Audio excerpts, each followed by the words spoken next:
తూర్పు గోదావరి జిల్లా రాజమండ్రి విమానాశ్రయం వద్ద ఎంపీ రఘురామకృష్ణంరాజుకు ఘన స్వాగతం లభించింది. 4 ఏళ్ల తర్వాత సొంత ప్రాంతానికి రావటం చాలా సంతోషంగా ఉందన్నారు. ఈ అనుభూతి మాటల్లో చెప్పలేనని తెలిపారు.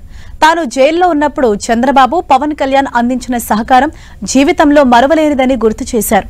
టీడీపీ, జనసేన నాయకులు, కార్యకర్తలు చూపిన ప్రేమ, ఆదరణ జీవితంలో మరవలేనిదని తెలిపారు.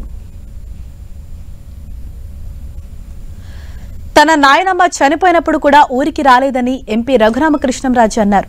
సొంత వారెవరో, పరాయి వారెవరో అర్థమవుతుందని తెలిపారు. తాను రాకుండా ఉండేందుకు చాలా ప్రయత్నించారని అన్నారు. కోర్టు రక్షణతో వచ్చానని తెలిపారు. నరసాపురం ఎంపీ రఘురామకృష్ణంరాజుకు ఎట్టకేలకు ఇవాళ సొంత గడ్డపై అడుగు పెట్టేందుకు అవకాశం వచ్చింది. సుమారు 4 ఏళ్ల తర్వాత ఆయన తన సొంత నియోజకవర్గమైన నరసాపురం వస్తున్నారు. ఢిల్లీ నుంచి నేరుగా రాజమండ్రి విమానాశ్రయానికి చేరుకున్నారు.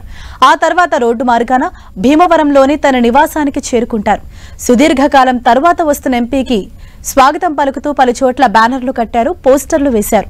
వైఎస్ జగన్ ప్రభుత్వంపై విమర్శలు, సిఐడి కేసులు, అరెస్టుల నేపథ్యంలో ఆయన ఏపీకి దూరంగా ఉంటున్నారు. ఢిల్లీకే పరిమితమై ఇంతకాలం వ్యవహారాలు సాగించారు.